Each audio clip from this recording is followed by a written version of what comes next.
Hi, അപ്പോൾ എല്ലാവർക്കും hi. അപ്പോൾ ഇന്നത്തെ നമ്മളുടെ വീഡിയോ എന്ന് പറഞ്ഞ ഒരു ചെറിയ ഇൻഫോർമേറ്റീവ് വീഡിയോ ആണ്. മാൾട്ടയിൽ അടുത്ത മാസം മുതൽ റൂൾസും കാര്യങ്ങളൊക്കെ ചെറുതായിട്ട് കുറച്ച് മാറ്റങ്ങളും കാര്യങ്ങളൊക്കെ വരുന്നുണ്ട്.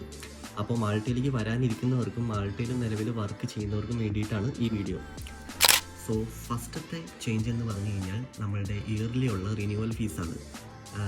300 യൂറോ ആയിരുന്നു ഇതിനു മുമ്പ് വരെ, പക്ഷേ അടുത്ത മാസം മുതൽ അത് 300 യൂറോയിൽ നിന്നും 150 യൂറോ ആക്കിയിട്ട് കുറച്ചിട്ടുണ്ട്.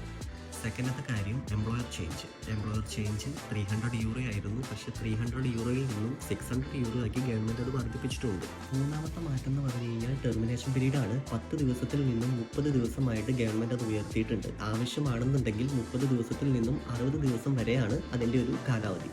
സോ അടുത്ത മാറ്റം എന്ന് പറഞ്ഞു കഴിഞ്ഞാൽ വിസിറ്റിംഗ് വിസയാണ്. ഇനി മുതൽ മാൾട്ടയിൽ വിസിറ്റിംഗ് വിസ വർക്ക് പെർമിറ്റിലേക്ക് മാറ്റാൻ സാധിക്കുന്നതല്ല. അതുപോലെ തന്നെ സ്കിൽ പാസിൻ്റെ കാര്യങ്ങളിലും കാര്യമായിട്ടുള്ള മാറ്റങ്ങളൊക്കെ വരുത്തിയിട്ടുണ്ട്. ഇതിൻ്റെ കംപ്ലീറ്റ് ആയിട്ട് മാൾട്ടയെ കുറിച്ചുള്ള വീഡിയോ ഞാൻ എൻ്റെ യൂട്യൂബ് ചാനലിൽ വൈകാണ്ട് തന്നെ ഫുൾ വീഡിയോ ആയിട്ട് അപ്ലോഡ് ചെയ്യുന്നതാണ്. മാൾട്ടയിലെ വിശേഷങ്ങളുമായി അടുത്ത വീഡിയോയിൽ കാണാം. അതുവരെ ബൈ.